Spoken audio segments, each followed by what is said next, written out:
satu-satunya organisasi yang saya pilih untuk mengembangkan diri di Angkatan Muda.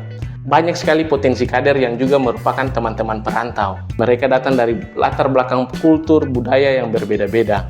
Kamu adalah garam dan terang dunia. Apakah moto ini sangat berperan penting dalam proses pelayanan berangkatan muda? Moto kita itu menjadi spirit utama kita. Kita butuh saling merangkul satu dengan yang lainnya. Dan Angkatan Muda adalah bagian penting di mana kita bisa merangkul kebersamaan. Karena Katung sebagai pemimpin, Katung harus melakukan hal itu. Dan untuk itu beta merasa bahwa itu adalah hal yang terberat yang beta rasa sampai saat ini. Apa perasaan Bung Alan ketika menyalin mukadimah saat sebelum pelantikan pengurus ranting? Scene 1, take 1.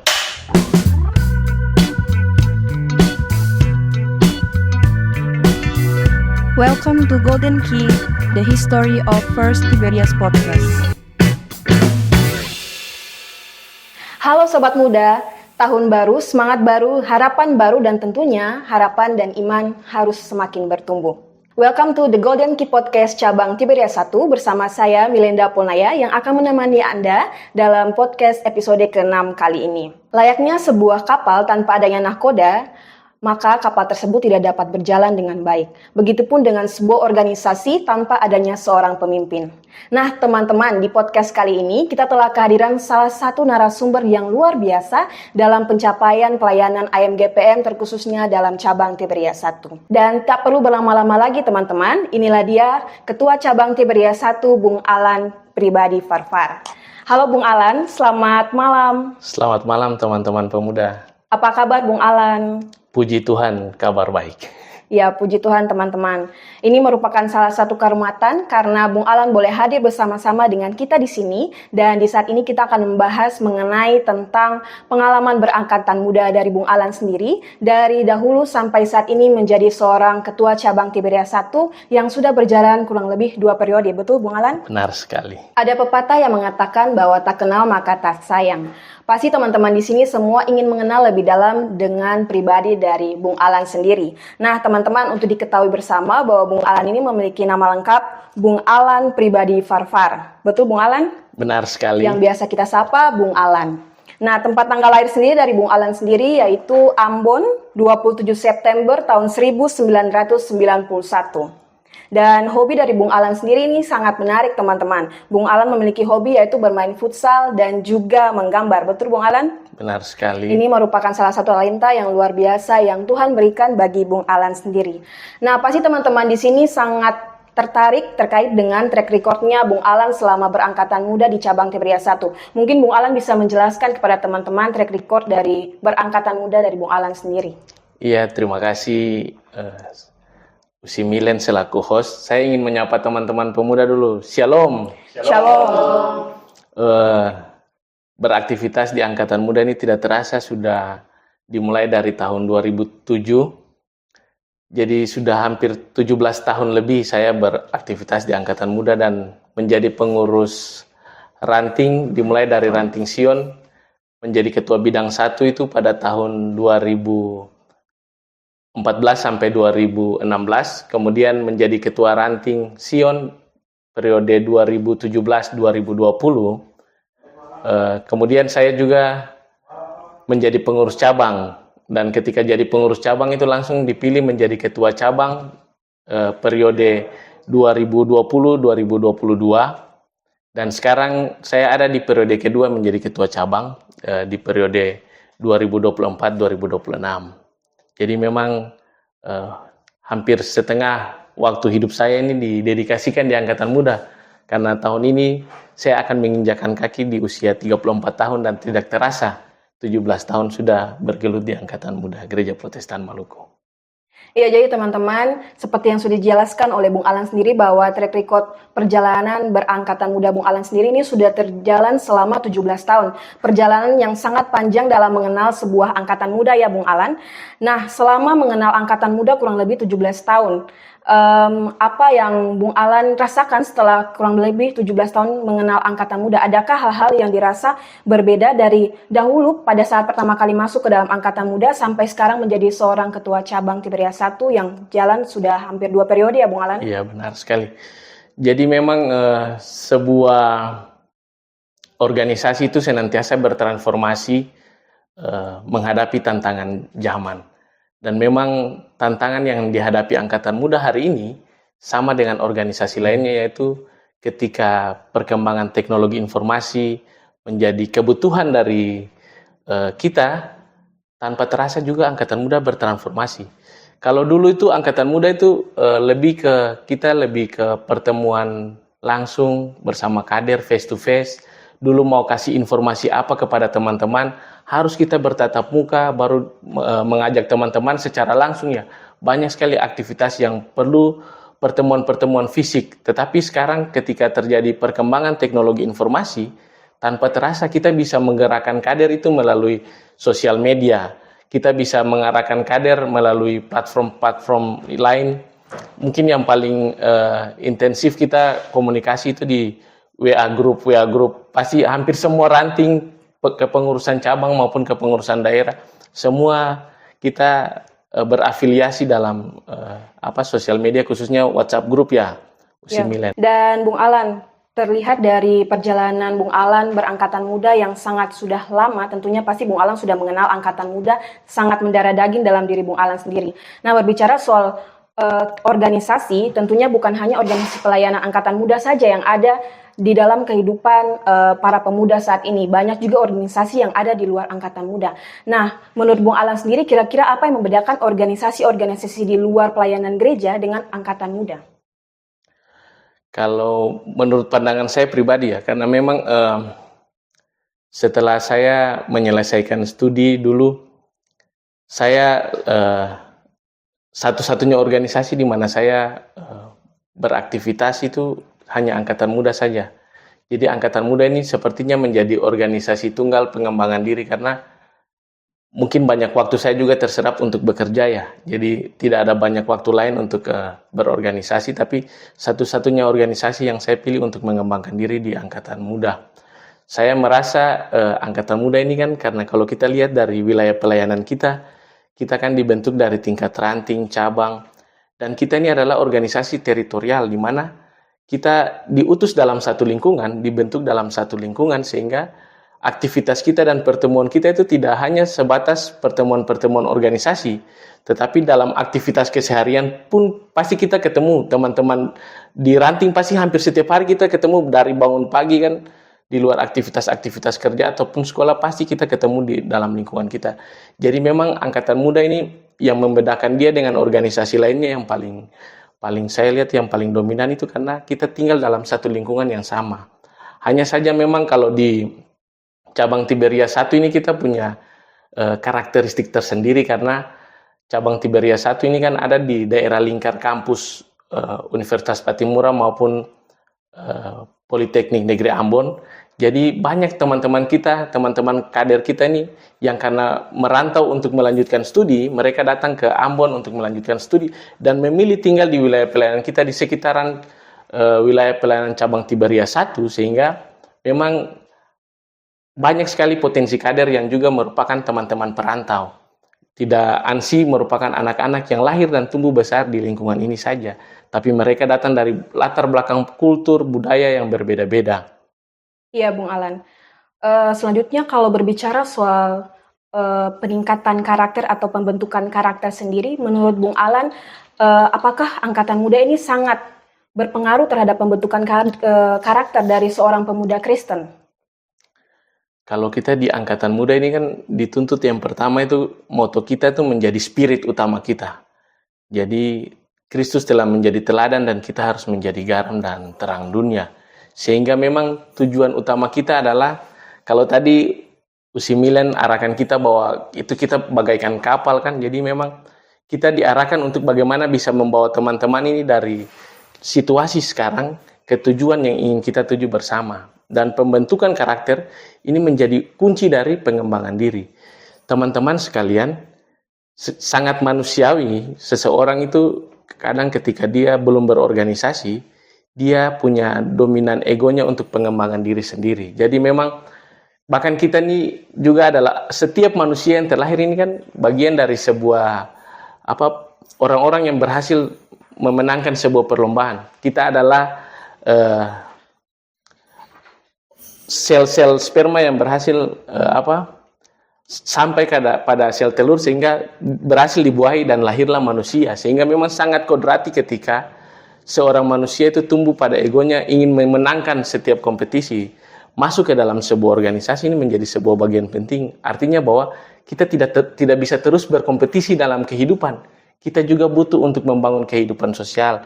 Kita butuh saling merangkul satu dengan yang lainnya. Dan angkatan muda adalah bagian penting di mana kita bisa merangkul kebersamaan. Karena yang tadi saya bilang sebagai makhluk sosial, kita mungkin terlahir sebagai kompetitor, tapi dalam berkompetisi nampaknya kita tidak bisa hidup sendiri. Kita harus bisa hidup dengan orang lain dan masuk ke dalam sebuah organisasi wujud dari bagaimana kita merajut kebersamaan dengan orang lain, bekerja bersama dengan orang lain, walaupun kita punya peran-peran yang berbeda, tapi kita punya satu tujuan yang sama untuk menjadi garam dan terang dunia. Ya, tadi kalau tidak salah Bung Alan menyinggung tentang moto Angkatan Muda, kamu adalah garam dan terang dunia. Apakah moto ini sangat berperan penting dalam proses pelayanan berangkatan muda saat ini, terkhususnya mungkin dari cabang Tiberias 1? Jadi memang perlu kita apresiasi kepada pendahulu-pendahulu kita yang sudah meletakkan dasar pada Angkatan Muda Gereja Protestan Maluku. Memilih moto menjadi garam dan terang dunia ini merupakan sebuah hal yang sangat penting. Karena kalau kita lihat teori kebutuhan yang dikemukakan oleh Abraham Maslow itu menempatkan aktualisasi diri pada tingkatan tertinggi. Dan kalau kita lihat mengapa kita harus menjadi garam dan terang dunia, itu berarti bahwa kita terlahir sebagai anak-anak muda Gereja Protestan Maluku. Di dalam diri kita ini ada potensi besar untuk tidak hanya bisa menerangi diri sendiri, tapi kita juga bisa berdampak kepada orang lain menjadi garam dan terang dunia. Kalau kita lihat di teori kebutuhan tersebut, kita tidak tunggu nanti ketika kita sukses baru kita beraktualisasi. Tetapi ketika kita terjun dalam Angkatan Muda Gereja, sudah dari dini kita beraktualisasi diri untuk menjadi garam dan terang dunia, berdampak bagi orang-orang sekitar. Kita bahkan kalau di antara kategori bina umat yang lain, mungkin kalau di pendidikan formal gereja, di anak remaja, itu kan mereka butuh pengasuh untuk mengarahkan mereka. Tapi kalau kita di Angkatan Muda, kita sesama kader Angkatan Muda saling menguatkan satu dengan yang lain. Itu wujud dari kita menghidupkan moto kita menjadi garam dan terang dunia.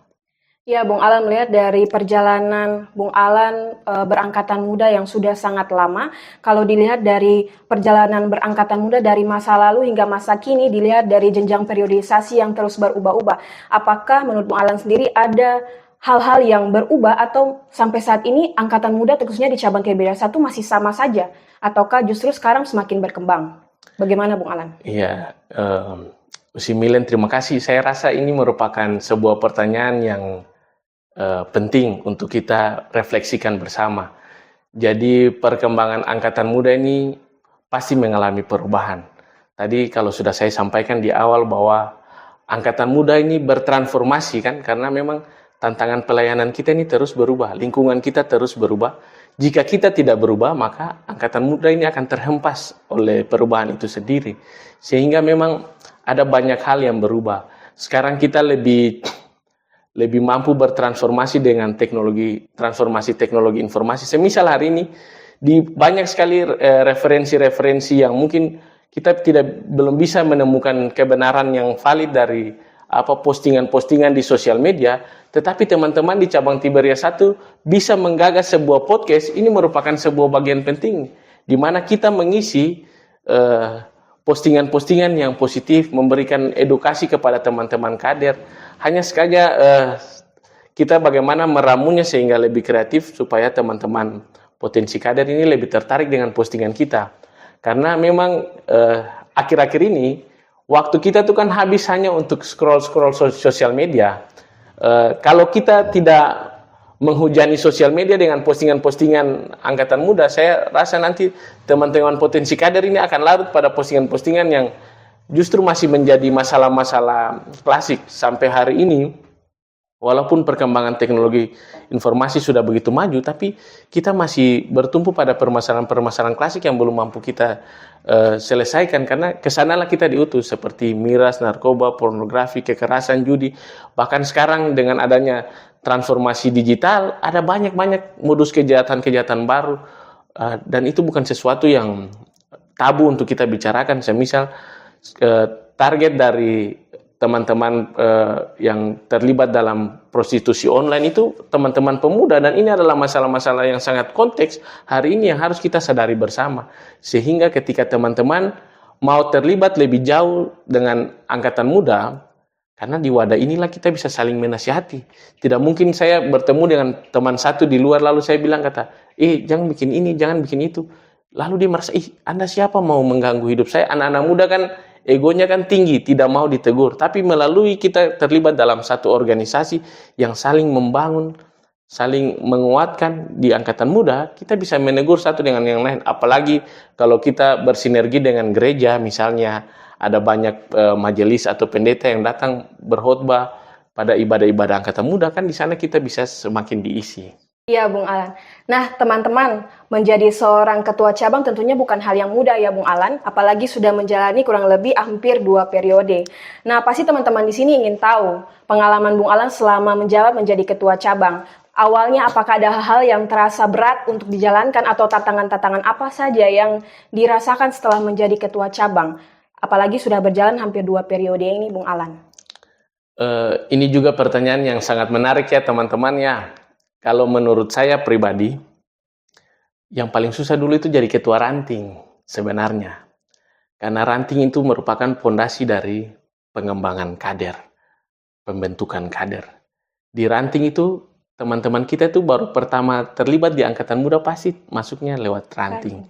Di ranting, kita punya potensi ini kan masing-masing dengan kelebihan dan talenta yang Tuhan berikan. Di ranting kita baru sama-sama baru belajar. Ketika kita diranting, segala hal itu harus sebagai ketua kita harus kendalikan hampir semua hal. Semua hal harus kita pantau. Sehingga memang lebih banyak energi yang dibutuhkan, kemampuan kepemimpinan di sana dilatih. Bahkan di ranting itu saya dulu sangat berterima kasih karena banyak sekali ruang-ruang pembelajaran. Berdiri memberikan informasi kepada teman-teman, memberikan motivasi, itu merupakan langkah awal yang bisa membuat kita sampai hari ini bisa percaya diri untuk memimpin teman-teman. Tetapi ketika menjadi pengurus cabang, ini kita juga perlu mengupgrade diri kita. Kita akan bertemu dengan teman-teman lain yang sudah punya banyak sekali pengalaman di ranting, kan karena mereka sudah punya basic pernah jadi pengurus ranting, lalu menjadi pengurus cabang. Di sini kan kita hanya berbagi tugas saja. Jadi sebenarnya tugas-tugas manajemen di cabang itu lebih ke bagaimana kita berbagi tugas sehingga tugas-tugas ini bisa berjalan dengan baik. Kalau dulu di ranting ada satu agenda yang baru dibuat, kita harus kawal dari awal sampai habis. Kalau sekarang ketika menjadi pengurus cabang, nampaknya teman-teman pengurus cabang itu sudah menyiapkan semua, sehingga ketika saya datang, hampir semua tugas itu sudah boleh terlaksana. Untuk itu, perlu untuk kita beri apresiasi untuk teman-teman pengurus cabang yang sudah nampaknya karena mereka sudah pernah jadi pengurus ranting, sangat solid.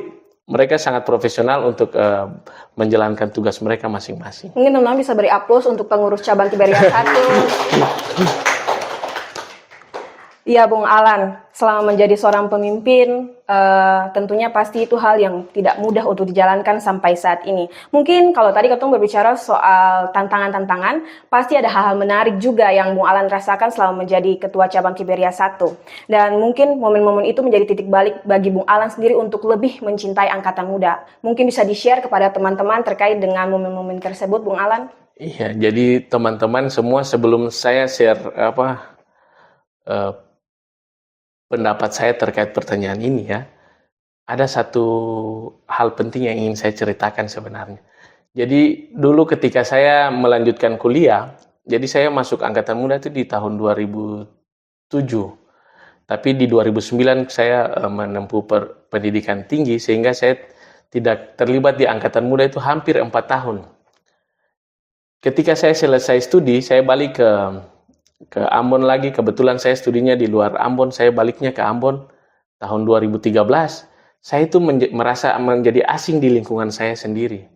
Kebetulan saya tinggal di sebuah kompleks kecil saja namanya Kampung Pisang di Poka. Saya merasa asing. Jadi ketika saya jalan lewat jalan setapak di dekat rumah saya itu selalu saya bertemu dengan anak-anak muda tapi tidak saling tegur sapa. Ini jadi satu kegelisahan. Apa sih yang membuat saya tidak mengenal mereka dan mereka tidak mengenal saya? Tetapi ketika saya cross check ternyata mereka ini semua terlibat di angkatan muda. Jadi Usi Milen tahu ketika mereka terlibat di angkatan muda, saya tertantang. Oh ternyata untuk bisa berinteraksi dengan mereka, bisa menegur mereka, kayaknya kita harus masuk di angkatan muda. Nah, jadi saya memilih untuk terlibat lagi mulai dari tahun 2013 lebih intens di angkatan muda. Dan puji Tuhan, saya dipercayakan untuk menjadi pengurus itu di tahun 2014. Jadi memang itu menjadi kegelisahan saya sehingga saya mau terlibat lagi di angkatan muda. Kalau tadi pertanyaan Usi Milen itu kira-kira apa dari angkatan muda ini yang bisa kita banggakan ya teman-teman semua? Apa yang bisa menjadi pegangan kita ketika beraktivitas di angkatan muda? 17 tahun saya beraktivitas di angkatan muda.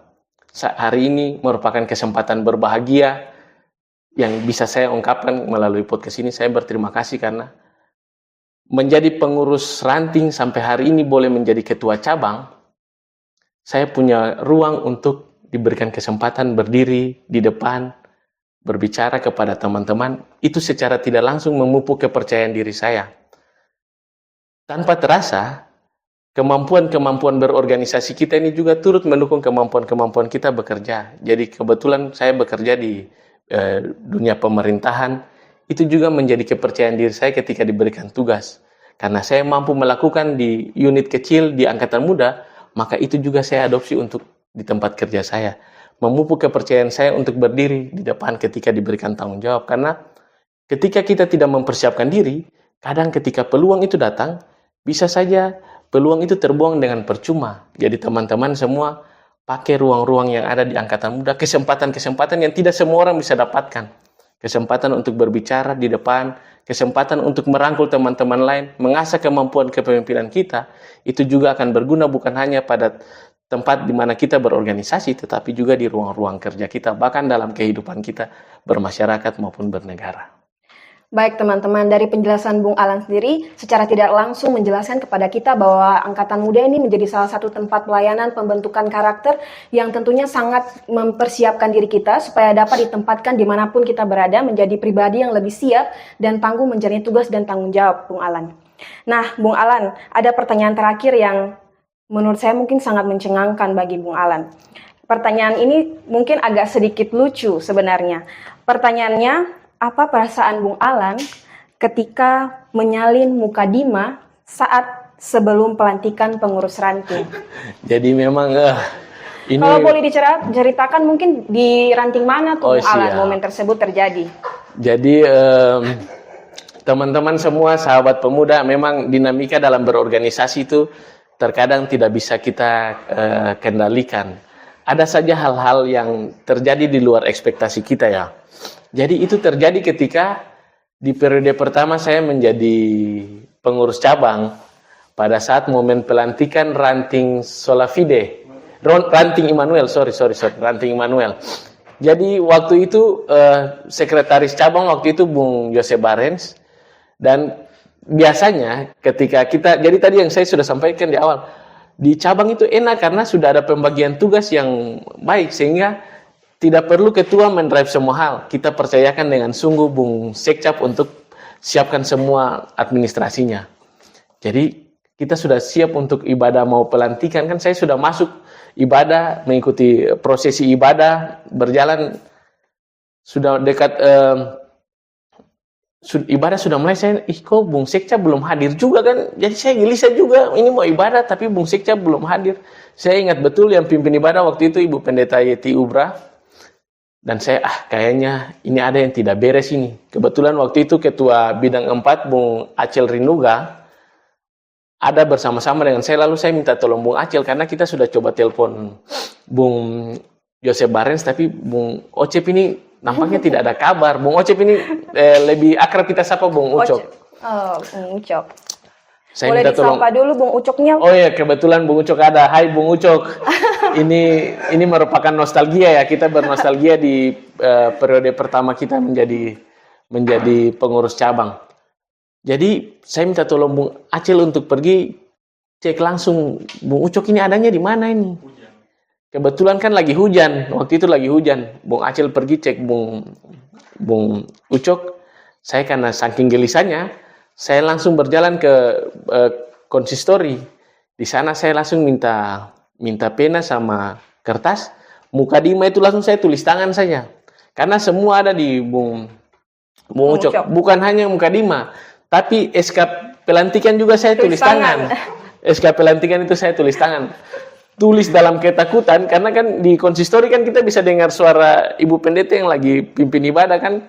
Saya takut jangan sampai ibadahnya sudah mau tiba di momen pelantikan, karena kebetulan pelantikannya di dalam rangkaian ibadah. Jangan sampai ini kita sudah tiba di momen pelantikan ini. Saya tulis tangan cepat-cepat. Jadi sudah pasrah, semua sudah beres, lalu saya tutup, lalu waktu itu ada Usifali, waktu itu kita minta untuk nanti gantikan Bung Ucok untuk baca SK. Jadi saya balik lagi ke dalam gereja, siap untuk ibadah. Jadi saya tahu nanti Usifali yang baca SK yang tadi saya tulis tangan kan. Pas MC pengurus cabang ambil alih MC untuk kita masuk di agenda pelantikan. Saya jalan naik ke depan meja altar, saya kaget sekali kan. Pikirnya nanti Bung Ucok sudah tidak ada nih. Tiba-tiba Bung Ucok muncul. Tapi mukanya itu kayaknya baru bangun tidur itu. Jadi memang itu jadi satu momen sebenarnya yang memang selalu sulit apapun kita. Tapi setiap situasi sulit bila dikenang itu akan jadi cerita lucu sebenarnya. Kita bernostalgia. Terima kasih teman-teman tim Pikom sudah mengingatkan saya kepada satu cerita penting dalam sejarah perjalanan saya berangkatan muda. Jadi ini merupakan satu tantangan tetapi satu momen lucu yang akan selalu dikenang oleh Bung Alan dan juga Bung Ucok. Oke, Bung Alan, mungkin di ending episode ini Golden Key Podcast akan membuat satu games. Nah, games ini merupakan salah satu momen baru di tahun 2025 ini yang akan selalu dilakukan setiap episode podcast di selanjutnya. Nah, ini gamesnya itu namanya Picard, Bung Alan. Nah, bisa dilihat di sini ada 8 pertanyaan nih, Bung Alan. Wow, banyak juga ya. Dan harus dijawab semua. Nah, di atas ini ada satu pertanyaan yang ada logo bintangnya. Ini merupakan pertanyaan terakhir yang wajib dijawab oleh Bung Alan sendiri. Nah, cara bermain dari games ini nanti saya dan Bung Alan akan gunting batu kertas saja, Bung Alan. Siap. Terus nanti siapa yang menang, dia yang akan menjawab pertanyaan. Nanti dipilih dari sini, Bung Alan. Oke, siap. Boleh dimulai, Bung Alan? Boleh. Oke. 1, 2, 3. Oke. Milen yang menang ya. Oke, teman-teman. Di sini pertanyaan adalah hal apa yang sangat ingin dilakukan tetapi saudara merasa diri tidak mampu. Ini salah satu pertanyaan yang cukup mau bilang berat, tetapi juga tidak berat. Tapi kalau ditanya hal apa yang sangat ingin dilakukan tapi merasa tidak mampu, adalah hal yang saat ini saya sedang lakukan, yaitu berbicara di depan kamera. Ini adalah momen kedua setelah podcast sebelumnya bersama Bung Endi. Ini adalah momen kedua saya berbicara di depan kamera. Cukup challenging sebenarnya, tapi ini merupakan tantangan dan juga pembelajaran bagi diri saya sendiri. Mungkin pertanyaan ini bisa saya lempar juga untuk Bung Alan jawab. Boleh. Jadi karena tadi Usi Milen sudah jawabnya, itu tidak mungkin saya jawab yang sama kan. Satu hal yang paling ingin saya lakukan, tapi saya sampai sekarang takut untuk lakukan, itu adalah menyanyi di depan umum. Teman-teman. Karena menurut saya terkadang juga agak berdosa ya, bilang kalau talenta itu seakan-akan Tuhan tidak kasih. Tapi memang kayaknya butuh kepercayaan diri lebih untuk melakukan hal tersebut. Sebenarnya ada banyak sekali kerinduan untuk memuji Tuhan, tapi belum bisa di depan umum kan. Kayaknya nanti lebih mengganggu yang lain, makanya menyanyi untuk diri sendiri dulu. Tapi kayaknya sih nggak ada kata terlambat, Bung Alan. Kalau bisa menyanyi saat ini, ya boleh. Kayaknya nanti keringatnya bakalan lebih banyak nanti. Oke, Bung Alan, karena tadi pertama saya yang sudah ambil pertanyaannya, jadi yang kedua saat ini Bung Alan yang bagian ambil. Ini pertanyaannya ini bagus ini. Perlu diapresiasi teman-teman tim kreatif. Ini pertanyaannya begini, Usi Milen. Jika bisa pergi ke masa lalu, hal apa ingin diubah atau diperbaiki? Saya rasa ini pertanyaan yang cukup berat kayaknya. Ya, karena memang sebenarnya setiap orang sepertinya ingin memperbaiki setiap kesalahannya. Tapi ini jadi pertanyaan reflektif juga, bahwa kehidupan sepertinya tidak mengizinkan kita ke masa lalu kan. Jadi setiap kesalahan yang sudah dilakukan, saya ingin ubah di masa depan saja. Masih banyak kesempatan yang Tuhan berikan, dan kita tidak boleh berlarut-larut dengan kesalahan. Karena setiap orang pasti pernah bikin kesalahan. Tapi bangkit dari kesalahan, belum tentu semua orang bisa bangkit kan. Apalagi memilih bunuh diri, itu adalah jalan paling salah. Semoga semua pendengar, teman-teman pemuda Tidak bunuh diri. iya, belajar dari kesalahan itu. Itu kesalahan paling fatal. Usi Milian mungkin mau jawab pertanyaan ini? Kayaknya pertanyaan ini sudah sangat dijawab lengkap oleh Bung Alan. Siap. Jadi kita lanjut ke pertanyaan yang berikutnya. Oke, siap. Mau Bung Alan atau Beta? Kesempatan Usi Milian sajalah. Oke teman-teman, di pertanyaan yang ketiga ini, gambarkan diri Anda sebagai salah satu superhero yang mirip karakter Anda. Alasannya. Teman-teman, Beta nih kurang tahu superhero apa sih sebenarnya. Kayaknya lebih, kalau memilih, Beta jawab Wonder Woman. Karena Beta perempuan. Mungkin itu saja Bung Alan, tapi kalau Bung Alan seperti apa? Beta mau jawab. Hero ML bisa? Bukan. Ini pertanyaan yang menarik sebenarnya. Kalau suruh pilih superhero, dari dulu, dari zaman sekolah itu karena kebiasaan mungkin teman-teman kasih kepercayaan Beta pimpin tim, jadi Beta pun tokoh idola tuh Kapten Amerika. Oke. Karena bayangkan di antara sekumpulan superhero, dia yang jadi kaptennya. Iya. Jadi Bisa. itu super idola. Giliran Beta sekarang ini? Iya. Oke, siap.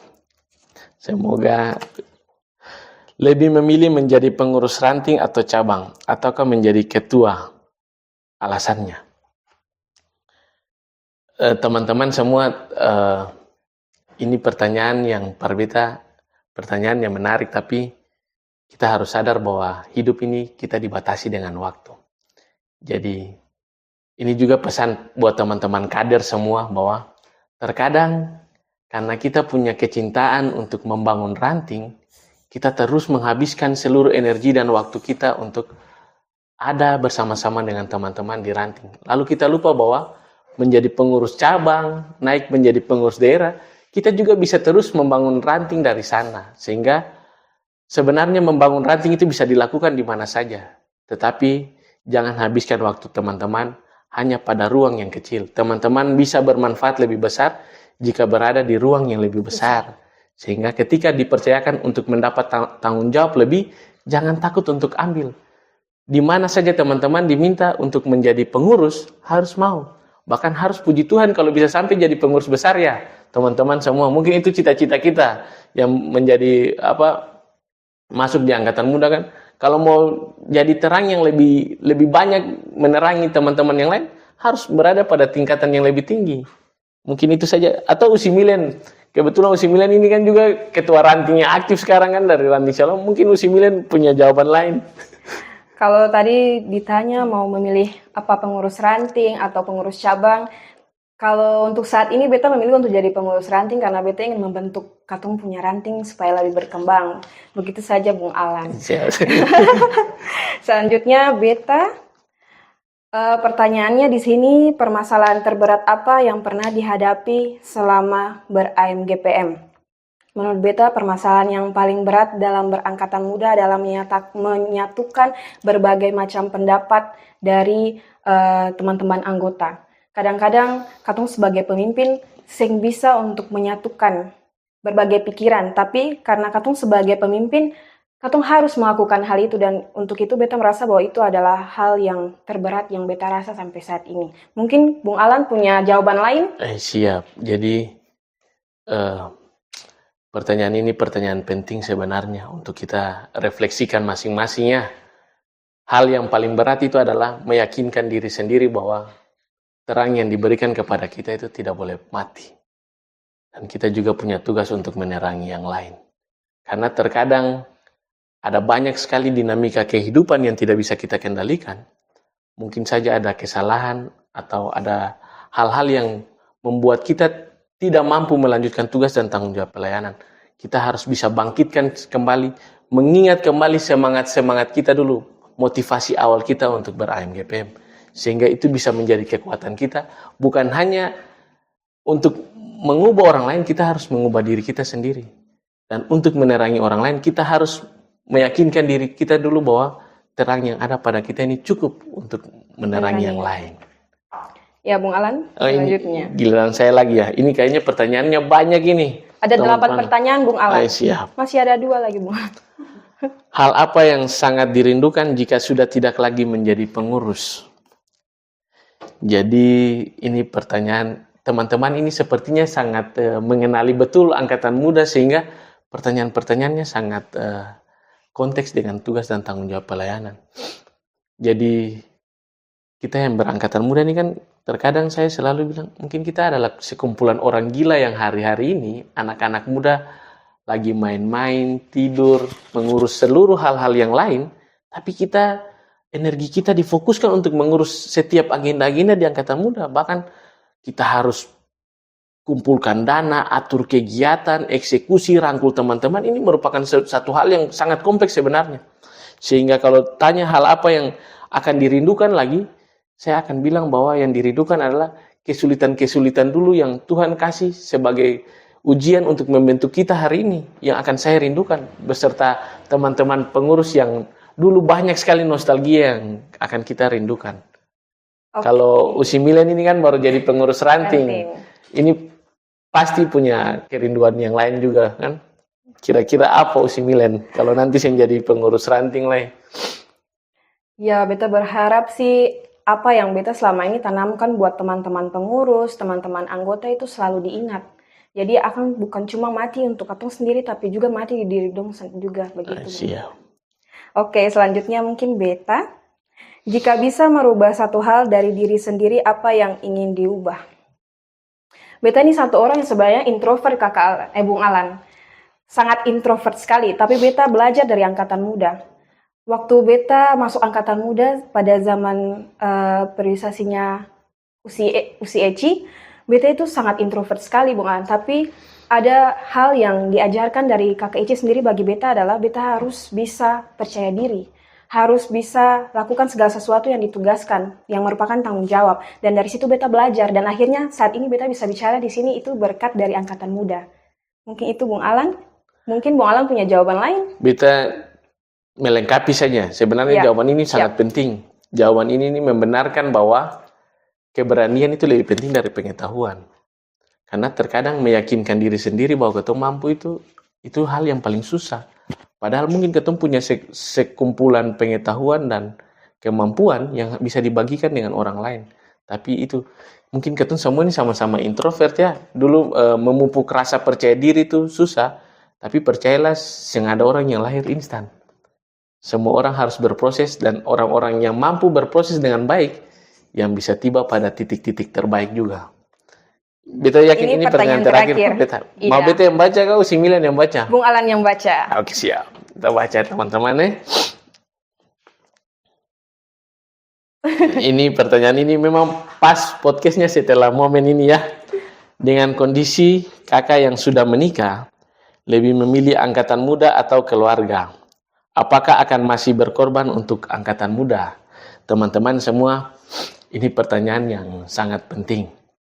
Jadi di dunia ini, jika teman-teman dikasih kesempatan untuk memilih, pastikan bahwa dua hal itu adalah dua hal yang seimbang. Kalau perbeda sendiri, angkatan muda dan keluarga bukan dua hal yang seimbang. Keluarga dan angkatan muda bisa dimiliki secara bersama-sama. Dan keluarga dan angkatan muda adalah hal-hal yang sangat penting dalam beta punya hidup. Karena beta bisa jadi seperti sekarang ini karena dukungan keluarga, dan beta bisa sukses berangkatan muda juga karena dukungan keluarga. Beta ingin memberikan apresiasi sungguh untuk beta keluarga. Beta sangat yakin semua pengurus, semua teman-teman yang terlibat di angkatan muda bisa eksis menjadi garam dan terang dunia karena ada dukungan keluarga. Bayangkan saja, ada banyak agenda-agenda yang ketong hadapi, bagaimana ketong bisa tampil kalau ketong punya keluarga yang mendukung ketong. Untuk itu, beta mau kasih pesan bahwa keluarga akan terus menjadi kekuatan terbesar beta untuk melayani di angkatan muda. Bahkan dulu mungkin kalau ketong belum menikah, beta belum menikah, mungkin beta punya energi lebih banyak habis untuk pacaran. Karena kalau per beta mengejar cinta itu kan susah. Makanya Iya, banyak siap. sekali ketemu punya energi habis untuk mengejar cinta. Tapi kalau sumenika kan beta sudah ikat tuh, Iya. beta seng Masih lagi perlu mengejar kejar-kejar cinta. lagi. Ya, makanya beta akan lebih fokus untuk melaksanakan beta tugas dan tanggung jawab sebagai pengurus cabang. Terima Ya. kasih untuk pertanyaan yang sangat baik teman-teman tim kreatif tim Pikom. Ya, demikianlah ketemu punya games di malam hari ini. Dan demikian juga podcast episode ke-6 kali ini. Bersama saya Melinda Polnaya sebagai host. Dan narasumber kita di malam hari ini yaitu Bung Alan Pribadi Farfar. Nah, Bung Alan, di akhir episode podcast kali ini, kita biasa menyampaikan golden key atau kata kunci dari narasumber. Mungkin ada kata kunci yang perlu disampaikan bagi teman-teman pemuda? Ya teman-teman pemuda, ini ada karena diminta golden key ya, kata kunci ya. Tapi ini sekumpulan kata-kata, jadi katanya sih ini cuma satu frase, belum bisa jadi satu kalimat. Itu titip semua dalam doa. Ini kata ini kebetulan menjadi moto hidup saya. Okay. Ya benar sekali. Moto hidup ini saya coba buat dan pegang untuk diri saya sendiri, karena kebetulan belum pernah saya baca kata atau frasa titip semua dalam doa. Tapi ini lahir dari pengalaman saya. Kalau Salomo itu kan di Pengkhotbah 3 kan berbicara soal segala sesuatu ada waktunya. Jadi kenapa saya memilih moto titip semua dalam doa? Karena menurut saya, baik itu hal yang baik ataupun hal yang buruk, baik itu sukacita maupun dukacita, sebaiknya kita titip dalam doa. Sehingga ketika itu hal baik, sebuah pencapaian, tidak membuat kita menjadi sombong. Tetapi apabila itu merupakan sebuah kedukaan atau hal yang sulit, biarkanlah itu menjadi sebuah pergumulan. Sehingga teman-teman semua, ketika kita menaruh semua harapan pada Tuhan, Tuhan pasti akan membuat lebih baik dari apa yang kita rencanakan. Karena orang-orang di luar sana saja bisa berhasil, apalagi kader-kader angkatan muda yang menghabiskan seluruh energi dan waktunya untuk mengurus angkatan muda. Yakin dengan sungguh, Tuhan Yesus Sang Kepala Angkatan Muda akan memberikan terbaik bagi kita semua. Terima kasih Bung Alan untuk kata kunci emas yang luar biasa bagi para pemuda. Nah, untuk Bung dan Usi yang menonton podcast episode ke-6 kali ini, ada salah satu pesan dari podcast kali ini yang adalah kebaikan yang Tuhan berikan jangan hanya berhenti di diri kita sendiri. Ingatlah selalu moto kita, kamu adalah garam dan terang dunia. Shalom. Shalom. The History of First Tiberias Podcast.